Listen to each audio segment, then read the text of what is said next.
आपण पाहतात माणदेशी न्यूज, मान तालुक्याचा बुलंद आवाज। आरक्षणाचे खरे मारेकरी पवार साहेब आहेत आणि त्यांना परत आम्ही मतदान करणार नाही। सर, आपलं नाव काय? माझं नाव सूर्यकांत आनंद अंगोले आणि मी सांगोल्याचा रहिवासी आहे। काय परिस्थिती आहे सध्या? सर, इथली परिस्थिती रणजित सिंह नाईक निंबाळकर यांच्या बाजूने आहे। सांगोल्यात एकच ट्रेंड चालू आहे की तुम्हाला पाणी पळवणारा पाहिजे का पाणी वळवणारा पाहिजे। निंबाळकरांनी सांगोल्याच्या हक्काचं पाणी इकडे वळवलेलं आहे। 2010 सालापासून भाटघर धरणाचं जे पाणी होतं ते 15 TMCच्या आसपासचं धरण आहे। त्याचं डावा कॅनाल आणि उजवा कॅनाल असं दोन्ही विभागात पाणी विभागलेलं होतं। उजव्या कॅनालला 35,000 हेक्टर क्षेत्र आणि डाव्या कॅनालला 65,000 हेक्टर क्षेत्र असं होतं। 55% आणि 45% अशी पाणी विभागणी होती। ते दोन्ही कॅनलचं पाणी बारामतीला जात होतं। रणजित सिंह नाईक निंबाळकर ज्यावेळेस पहिल्यांदा निवडून आले त्यावेळेस 12व्या दिवशी त्यांनी स्वतःच्या हाताने जाऊन दरवाजे वळवले आणि आमच्याकडे त्यांनी आमच्या हक्काचं पाणी दिलं। त्यामुळे आम्हाला आमच्या सांगोल्यात पाणी वळवणारा आणि पाणी आणणाराच खासदार पाहिजे। फक्त त्यांनी निरेचं पाणी नाही आणलं तर त्यांनी आम्हाला टेंबूचं पाणी दिलं आहे, त्यांनी आम्हाला म्हैसाळचं पाणी दिलं आहे आणि नवीन मान्यतान बाळासाहेब ठाकरे उपसा सिंचन योजनेतून आम्हाला 2 TMCचं उजनीचं सुद्धा पाणी दिलेलं आहे। त्यामुळे आम्हाला पाणीदार खासदारच पाहिजे आणि सांगोल्यात सध्या वातावरण पूर्ण फिरलेलं आहे, सगळं कमळाच्याच बाजूने आहे। तुम्हाला याची जर तुम्हाला माहिती घ्यायची असेल तर तुम्ही नदीकाठच्या गावांना तुम्ही जाऊन त्यांना विचारा की त्यांना कोण पाहिजे, तर त्यांच्याकडून तुम्हाला फक्त एकच येईल, त्यांना कमळच पाहिजे। आता माननीय शरद पवार साहेब जवळजवळ 41 ते 50 वर्ष राजकारणामध्ये आहेत। त्याच्यामध्ये जास्तीत जास्त काळ त्यांचा मुख्यमंत्रीपदासाठी होता, त्यांचे जवळचे मुख्यमंत्री होते, त्यांनी निवडून आणलेले किंवा त्यांनी स्वतः सपोर्ट केलेले मुख्यमंत्री होते। असं असतानासुद्धा या माढा मतदारसंघातून ते निवडून आले। माढा लोकसभा मतदारसंघासाठी त्यांनी काय केलं आणि त्यांची भूमिका काय आहे नक्की या भागामध्ये? राष्ट्रवादीची जे आता जे हे आहेत उमेदवार आहेत त्यांच्याबद्दल लोकांची भूमिका काय आहे? आमच्याच मतदारसंघातून शरद पवार साहेब देशाचे कृषी मंत्री झाले होते। आम्हाला खूप अपेक्षा होत्या की त्यांनी मावळच्या सूर्याची शपथ घेऊन ज्या सिंचनाच्या योजना पूर्ण करतो असं आम्हाला आश्वासन दिलं होतं। आम्ही त्या सभेतसुद्धा होतो, पण ते ॲक्च्युली ज्यावेळेस कृषी मंत्री झाले त्यानंतर त्यांनी आमच्या तालुक्यातल्या आणि माढा मतदारसंघातल्या कोणत्याही सिंचन योजना पूर्णत्वास नेल्या नाहीत आणि त्यासाठी काहीच निधी दिलेला नाही।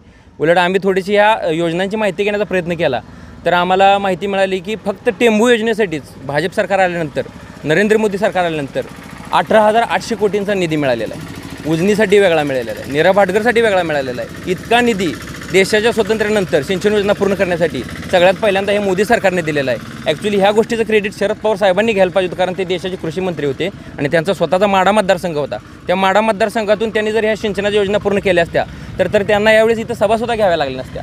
इतकं मोदी साहेबांनी सिंचनाचं काम केलं आहे की महाराष्ट्राचं बजेट आहे 5.5 लाख कोटीचं, त्यापैकी 50,000 कोटी जवळपास आपल्या महाराष्ट्राला दिलेले आहेत। हे केंद्राच्या मदतीशिवाय राज्याला शक्य नव्हतं, तर आपल्याला राज्याला केंद्र सरकारकडून खूप मदत झालेली आहे। त्यामुळे आता मोदीजींना खासदार करण्यासाठी निंबाळकरांनाच मतदान करायचं आहे असं तालुक्याचा आणि माढा मतदारसंघाचा पूर्ण निर्धार झालेला आहे। शरद पवार साहेबांनी आरक्षणासाठी तर आम्हाला झुलवत ठेवलं ते ठेवलं, पण सिंचनाच्या योजना पूर्ण करण्यासाठी झुलवत ठेवलं। पवार साहेब इतके दिवस सत्तेत होते, 50 वर्ष राजकारणात आहेत। 1982 साली आरक्षणासाठी पहिली आत्महत्या आपले अण्णासाहेब पाटील यांनी केली। त्यांनी आरक्षण मागितलं होतं, ते काँग्रेसचेच तत्कालीन काँग्रेसचे विधान परिषदेचे आमदार होते। आरक्षण द्या नाहीतर मी आत्महत्या करेन असा इशारा दिला, पण ह्या काँग्रेस सरकारने काय ते मागणी पूर्ण केली नाही, त्यांना आत्महत्या करावी लागली। 82 सालापासून पुढे 1994 साली ज्यावेळेस मंडल आयोग लागू करण्याची वेळ आली त्यावेळेस शरद पवार साहेबांनी हे आरक्षण आपल्याला देण्याची संधी होती, ते आपल्याला आरक्षण दिलं नाही। ओबीसीमध्ये त्यांनी आपल्याला अंतर्गत करू शकत होते, ओबीसीमध्ये आपल्याला घेऊ शकत होते, पण त्यांनी कोणत्याही सर्वेक्षणाशिवाय एक GR काढला 23 मार्च 1994ला। त्या GRच्या महाराष्ट्राची 34% जे आरक्षण होते ते 50% पर्यंत आरक्षण वाढवलं आणि आपल्या आरक्षणाचा कायदेशीर मार्ग त्यावेळेस त्यांनी बंद केला। त्यानंतर पुन्हा 2004 साली पुन्हा ते झुलवण्याचं काम केलं। त्यावेळेस त्यांनी सांगितलं, पक्षाचा जाहीरनामा काढला, लेखी स्वरूपात त्यांनी सांगितलं की आमचं जर सरकार निवडून त्या सरकार आलं तर मराठ्यांना आरक्षण देऊ। आरक्षण त्यांचं सरकार निवडून आलं, त्यांच्या पक्षातल्या नेत्यांनी मागणी केली की बाबा आता आरक्षण द्या, तर त्यांनी आरक्षण मागणाऱ्या शालिनीताई पाटलांना, ज्या वसंतराव पाटलांच्या माजी मुख्यमंत्र्यांच्या पत्नी होत्या, त्यांना पक्षातून काढून टाकलं। आणि हे मी नाही सांगत, तर शालिनीताई पाटलांचा स्वतःचा इंटरव्ह्यू मी बघितला। त्या इंटरव्ह्यूमध्ये त्यांनी सांगितलं की बाबा मला शरद पवार साहेबांनी आरक्षण मागितलं म्हणून त्यांनी पक्षातून काढून टाकलेलं आहे। तर आरक्षणा मागणीवर पवार साहेबांनी झुलवतच ठेवलं होतं, पण फुल ना फुलाची पाकळी या माध्यमातून नरेंद्र मोदी सरकार आलं, इतक्या 50 वर्षाच्या आरक्षणा मागणीला सवर्ण आरक्षण दिलं त्यांनी। 2019 पासून गेली 5 वर्ष आम्ही मराठी लोक सवर्ण आरक्षणाच्या माध्यमातून EWS आरक्षण, त्या EWS आरक्षणाच्या माध्यमातून आरक्षणाचा लाभ घेतोय।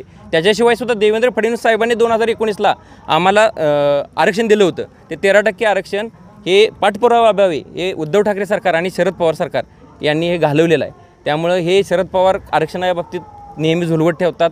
यांना सत्तेचं फक्त राजकारण करायचं आहे, यांना विकास कोणताही करायचा नाही. यांनी महाराष्ट्रात माड्यात कोणतंही सिंचनाची योजना पूर्ण केलेली नाहीत. त्यामुळं आता आम्ही ठरवलेलं आहे की आरक्षणाचे खरे मारेकरी पवारसाहेब आहेत आणि त्यांना परत आम्ही मतदान करणार नाही. आपल्या परिसरातील बातम्या पाहण्यासाठी मानदेशी न्यूजला सबस्क्राईब करा.